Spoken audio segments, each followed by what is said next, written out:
Now back to the Wisconsin Vegetable Garden Radio Show with your hosts, Joey and Hallie Baird. It is the Wisconsin Vegetable Gardener Radio Show, the WisconsinVegetableGardener.com, your destination for all things gardening. Over 900 garden-related videos, Instagram, Facebook, and a whole lot more. Brienne Arthur is coming up in just mere moments. Your questions about 15 minutes away on the ivorganics.com hotline. So, as a professional gardener, industry communicator, and author, Bree is a leading national suburban foodscape movement, a model of community development that incorporates sustainable local food production. She speaks internationally on a variety of horticultural topics, ranging from foodscape design to technical propagation methods and marketing. As a correspondent on the PBS show Growing a Greener World, Bree shares practical advice on her 1-acre suburban foodscape, encouraging everyone to embrace the hobby and lifestyle of home gardening. Welcome to the Wisconsin Vegetable Gardener Radio Show, Bree. Thank you so much for having me. Well, it's so glad you've taken time out of your obviously very busy schedule to join Holly and myself and our listeners to share some of your garden knowledge with all of us. Well, it's my pleasure. Well, let's talk about your book here. It's all about foodscaping. Now, for many people, and I didn't know the term until I did some research on your website, what is foodscaping? Well, I like to define it as the logical integration of edibles in a traditional ornamental landscape. So it's really looking around at the landscapes that we already have and figuring out ways to make them function in this way to be able to also provide us something for our own use in our kitchens. Okay. So you were inspired to grow your own lettuce when you were in college. What brought this on, that decision to do so? What inspired that?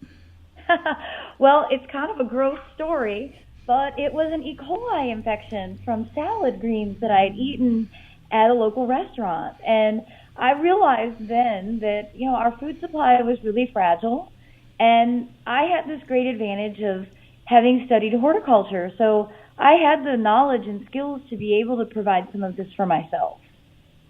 Well, the food system is still a little fragile even today, and with your book, you can kind of, and if you haven't picked up the book, we'll talk about where you can get it in a moment.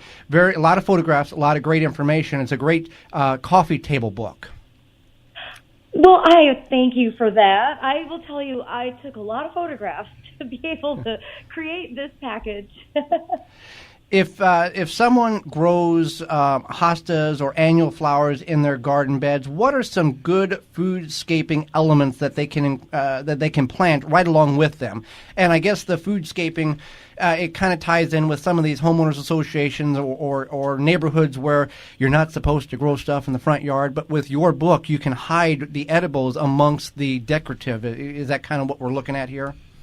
Yeah, that's exactly it. When I was bought my first home and lived in a very strict homeowners association covenant, I learned that you could grow vegetables in this very landscapey way that doesn't look like you're being a farmer. And not only are they not offended by it, they don't even realize that you have a productive landscape. I think most people don't really know what vegetables look like.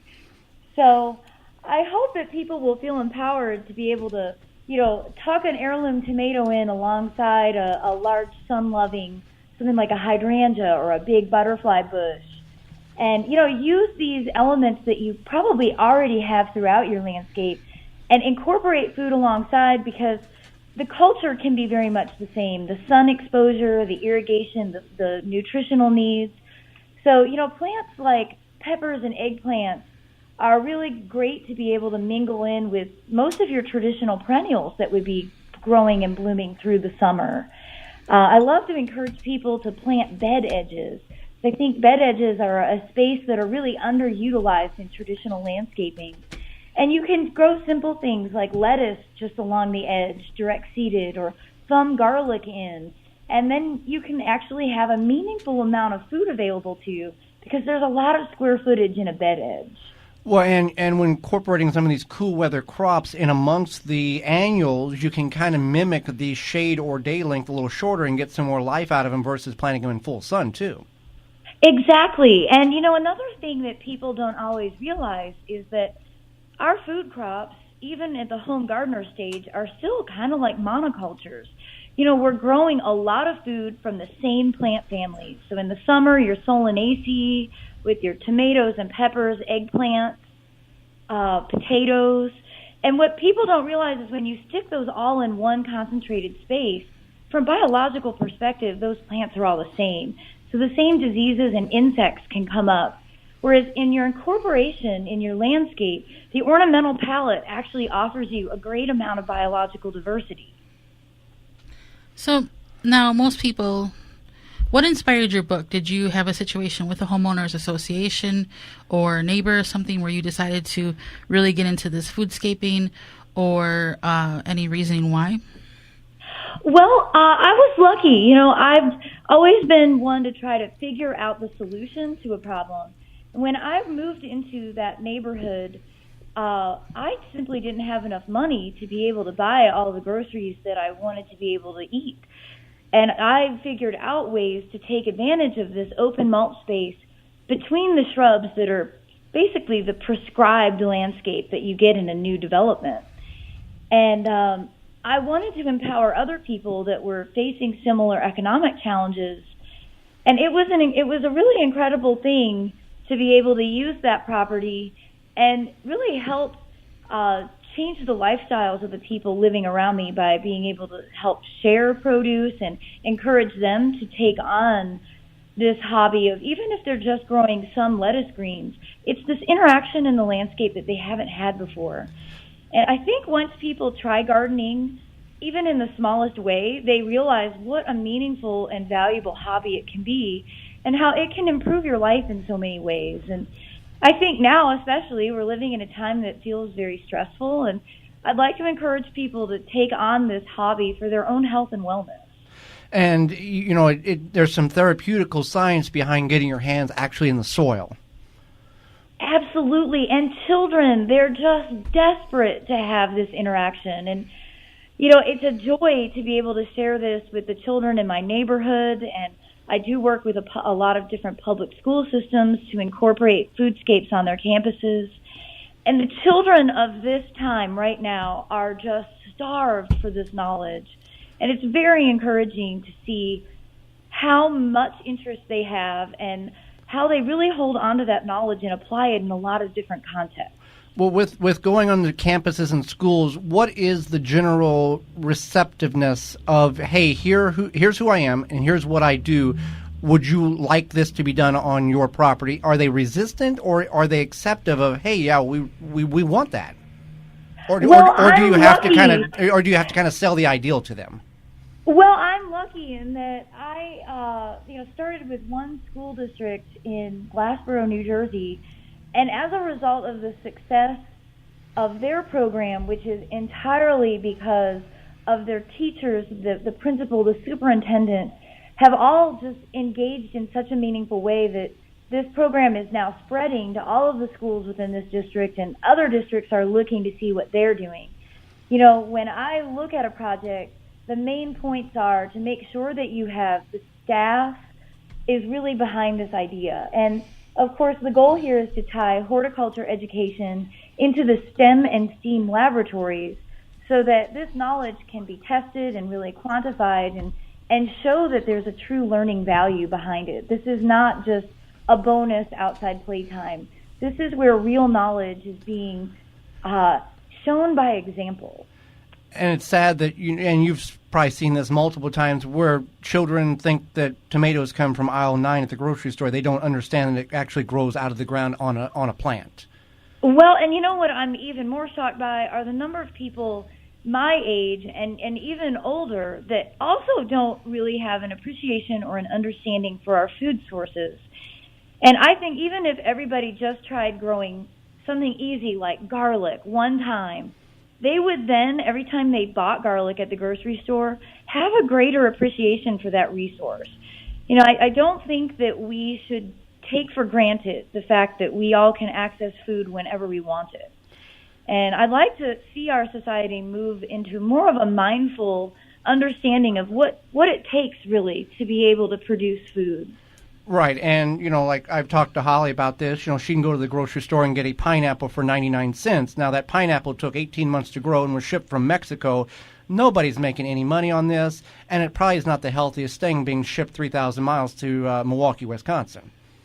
Well, and I think food miles is something that is going to be an increased problem as we move forward. And, that's exactly it. The average product at the grocery store has traveled 1,500 miles before you pick it up.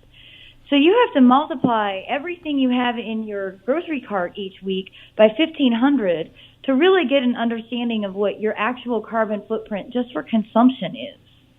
Right, and a lot of times even it travels that much, and then it sits in a warehouse for 3 days to a week where it's, I guess, ripening. I'm not really sure what it's doing there.